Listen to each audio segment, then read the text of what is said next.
काही काही शब्द एकटे असले की गोड वाटतात. पण तसे दोन किंवा जास्त गोड शब्द एकत्र आले की त्यातली गोडी खतम. म्हणजे कसं? बायको याने मिसेस हे शब्द गोड आहेत. दोस्त हा शब्दही मस्त आहे. पण बायकोचा दोस्त हे दोन शब्द एकत्र कसे वाटतात? हे आपले घर, संपूर्ण घर, हेच आपलं देवघर, निराळं देवघर नाही. आपण दोघं इथले पुजारी. तू विचारशील पूजा कशाची? मी सांगेन गृहस्थ धर्माची. तू विचारशील पूजेला साहित्य. मी सांगेन पंचेंद्रिय. तू मग विचारशील नैवेद्य कोणता? मी सांगेन प्रामाणिक कष्ट हा नैवेद्य. मग प्रश्न येईल आरतीचा. मी सांगेन या देवघरात राहणाऱ्या आणि येणाऱ्या सर्व माणसांबद्दल प्रेम, जिव्हाळा हीच आरती. शेवटी प्रश्न येईल प्रसाद सेवनाचा. मी सांगेन पंचेंद्रिय आणि अवयव प्रामाणिकपणे राबले असतील तर त्यांच्या आवाक्यातील प्रत्येक गोष्ट प्रसादच आहे. आता या भक्तिमार्गात कुपथ्य कोणते? तर जे हेते कालाचे ठाई, मनाला न पटणारी, म्हणजे प्रतारणा करायला लावणारी कृती आणि कोणतेही प्रकारचा अत्याचार, जबरदस्ती हे कुपथ्य. वाचकांना सत्य हवे असते ते देण्याची ताकद लेखकांच्यात नाही. म्हणून गुलगुलीत प्रेमाच्या नावाखाली अवास्तव गप्पा आणि कौटुंबिक लेबलावर अतिरंजित थापा ह्या तुमच्या कथा. तुम्हाला खरी आग समजली नाही, खरे संघर्ष समजले नाहीत. नवऱ्याने डोळे वटारल्यावर गप्प बसणारी बायको किंवा बायकोसमोर नाक दुऱ्या काढणारा पुरुष, एवढीच तुमची धाव. तुम्हा लोकांना होम दिसतो तो फक्त मांडवातला. पुढं अख्ख्या कुटुंबाची नंतर त्यात पडलेली आहुती ती तुम्ही पाहू शकत नाही. बायकोपेक्षा मैत्रीण जास्त विश्वास ठेवते, म्हणून क्षमा करण्याची ताकद बायकोपेक्षा मैत्रिणीत जास्त असते. आपण कुणाला भीतो? का भीतो? जे ओळखत नाही त्यांनाही भीतो, जे ओळखतात त्यांनाही भीतो. मला तर ओळखीचा बिनओळखीचा हे एक शब्दच फुसके वाटतात. माणसाला माणसापासून तोडणारे, जोडल्याचा निव्वळ अभ्यास निर्माण करणारे, जोडल्याचा निव्वळ आभास निर्माण करणारे. समाजाला भ्यायचं म्हणे. समाज तरी कुणाचा? तर चार भित्र्या स्वार्थी माणसांचा. ज्यांना प्रतिष्ठेचे कपडे घालून वावरणारा माणूस तर सोडाच, पण नागडा उघडा प्रांजळ सत्य स्वरूपात उभा राहिलेला निसर्ग समजू शकत नाही असा समाज. दुसऱ्यांच्या पांढऱ्या स्वच्छ कपड्यांच्या आत काय आहे हे न समजणारा समाज.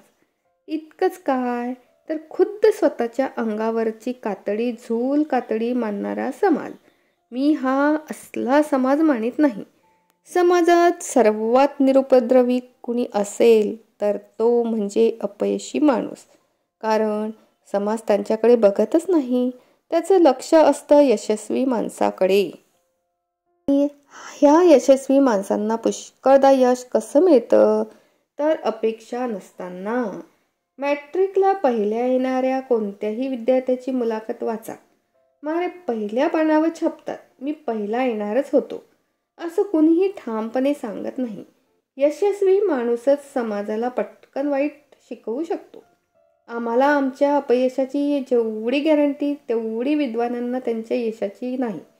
पण हे कुणी कुणाला आणि कसं पटवून द्यायचं? आमचा देव दगडाचा नाही. आम्ही दगडात देव पाहणारी माणसं आहोत. दगडात देव असतोच, मूर्ती असतेच. दगडाचा फक्त नको असलेला भाग काढून टाकायचा असतो. मूर्तीच्या भागाकडे लक्ष ठेवा, फेकून द्यायच्या भागाकडे नको. आणि मग याच भावनेने निसर्गातल्या इतर गोष्टीकडे पहा. झाडं, नद्या, वारे, आकाश, जमीन आणि शेवटी माणूस. माणसातलाही नको असलेला भाग दूर करायला शिका. याची सुरुवात स्वतःपासून करा. स्वतःला नको असलेला भाग कोणता? तर ज्या पायी आपणाला आनंद, प्रगती, निष्ठा आणि आत्मविश्वास झाला.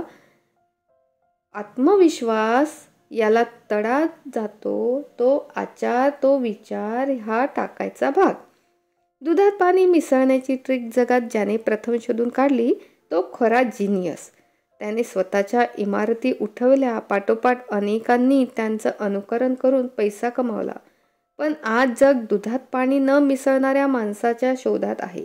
म्हणजे इथून पुढे इमारती उठणार आहेत त्या पाणी न मिसळणाऱ्या माणसांच्या. इथून तिथून सगळी चक्रावरची माणसं.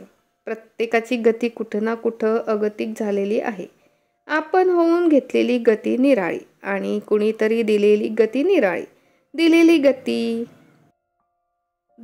गती पेलत नाही अशी माणसं ताठ उभी राहू शकत नाही. मग ताठ माणसासमोर ती आपोआपच वागतात. गैरसमज हा कॅन्सरसारखा असतो. तिसऱ्या अवस्थेला पोचल्यावर तो आपलं स्वरूप प्रकट करतो. कबूल करा अथवा करू नका, आपण आहोत म्हणून जगाला अस्तित्व आहे. प्रत्येक लहान मोठी गोष्ट करताना स्वतःच्या असण्याला फार मोठं स्थान आहे. कदाचित जगत असताना निस्वार्थीपणे माणूस इतरांसाठी जगतही असेल, स्वतःचा विचार न करता. पण मरताना तो नक्की एकटा मरतो. त्याचा तोच मरतो. मरणाची भीती का वाटते सांगू का? एकट्याने जायचं म्हणून वाटते. बरोबर जीवाभावाचे 2-4 मित्र असते तर मरण्याचं काही वाटलं नसतं. आपण इथून आता 7 पावलंच चालू. आशीर्वाद द्यायलाही आपली नवी वास्तू आहे. पावलागणित ती तथास्तू म्हणत राहील. तुझ्या दादांची साधना तुझ्या पाठीशी आहे. मरताना दिलेल्या बाबांचा आशीर्वाद मलाही सावरेल. मी आस्तिक आहे की नास्तिक याचा मी कधी शोध घेतलेला नाही. मी श्रद्धावंत मात्र जरूर आहे. सौंदर्य, संगीत, सुगंध, साहित्य या सर्वांसाठी मी बेभान होतो. पण माझी जमीन कधी सुटत नाही. मी माणूस आहे याचा मला अभिमान वाटतो. मला परमेश्वर व्हायचं नाही. नवऱ्याला देव वगैरे मानणाऱ्यांपैकी तू आहेस की नाही हे मी परिचय होऊनही विचारलं नाही. तशी नसलीस तर उत्तमच. पण असलीस तर इतकंच सांगेन की मला देव म्हणायचा प्रयत्न केलास तर तो माझ्यावर फार मोठा अन्याय होईल. मला माणूसच मान म्हणजे कळत न कळत होणारे अपराध क्षम्य ठरतील. कुणाचंही मन न दुखवणं हीच देवपूजा मानतो. जीवात जीव असो मी तुला सांभाळीन. आता सांभाळीन हा शब्द चुकीचा आहे. त्यात अहंकार डोकाळतो. तेव्हा इतकं सांगेन की आपल्या या घरात संसारात तू चिंतेत असताना मी मजेत आहे असं कधी घडणार नाही. आणि शेवटचं सांगायचं म्हणजे मला पत्नी हवीच होती. मात्र पत्नी झाल्यावर तुझ्यातली प्रेयसी सांभाळ. मला सखी हवीच आहे. होशील? क्रिएटिव्हिटीचा क्षण एवढाच आनंद क्षणा इतका छोटा. कवी, लेखक, नाटककार यांना ज्या क्षणी एखादी कल्पना सुचते तेव्हा त्यांच्या आयुष्यातला तो तेवढाच क्षण ते जगतात.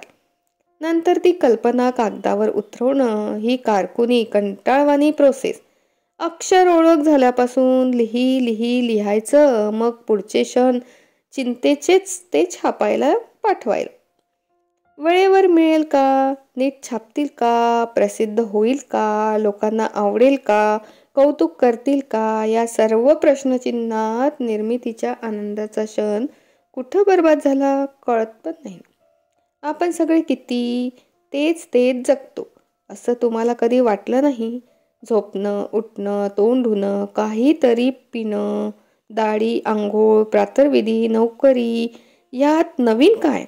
शरीराने जगायचं आणि शरीराच्या सेवेसाठीच जगायचं. शरीराला जपायचं. मन बोंबलत राहिलं तरी ते मारत राहायचं. एवढंसं कुठं कुसळत गेलं तर डॉक्टरकडे पळायचं. मनात नाना गोष्टी सलतात. तो सल कुणी काढायचा? आपण फार बोर झालो आहोत. पैसा मिळवणं, साठवणं, उडवणं सगळं तेच. कुठलेच थ्रिल नाही. अशा वेळेने बांधलेल्या आयुष्यात माणसं 100 सुद्धा गाठतात. लगेच सत्कार का? खूप वर्षे मेला नाही म्हणून याचा सत्कार. कसा जगला? तर बंधनं पाळत जगणं म्हणजे सातत्याने प्रत्येक क्षणी मरणच. 100ला सत्कार करायचा तो वारंवार मरण्याचा कंटाळा आला नाही म्हणून. भीतीमधूनच फिलॉसॉफी निर्माण होते असं मी समजत होतो. पण तसं नाही. स्वार्थी आणि निष्क्रिय माणूस जास्त चांगलं तत्वज्ञान सांगू शकतो. उडाणटप्पू वृत्तीच्या माणसाची नेहमी गय केली जाते. त्यांना त्यामुळे नेहमीच मोकळं रान मिळतं. जबाबदाऱ्या टाळूनही मस्तीत जगता येतं. तेव्हा जगण्याची हीच रास्त पद्धत आहे. अशा नशेत ही माणसं जगतात. या तऱ्हेने जगायचा आपल्याला हक्क आहे असं समजतात. बाकीचे त्यांचे ते स्वातंत्र्य कधी नाईलाजाने, कधी तडफडत चडपडत, कधी कुठं मागं लागायचं अशा कारणाने मान्य करतात. ह्या निर्घट्ट माणसांना सरळ करायला हवं. उपभोगायची वस्तू स्वतःच्या हिमतीवर घामावर विकत घेण्याचा, त्या सुखाची किंमत मोजायचा हा एक छान आनंद असतो. त्या आनंदाला ही माणसं पारखी झालेली असतात. तो त्यांना वेठीला धरून मिळवून द्यायचा हवा. अन्न, वस्त्र, निवारा या 3 गरजा राजकर्त्यांनी पुरवायच्या असतात. ह्या भागल्या की उरलेला सगळं डामडौल असतो. दर्जा, पद, प्रतिष्ठा, स्टेटस हे सगळे राक्षस. त्यामुळे जहापणा अमीर उमरावांना प्रतिष्ठा विकत घेता येते म्हणून ते खुश. झोपडपट्टीत ते राक्षस नांदत नाहीत म्हणून कनिष्ठेतर वर्ग खुश.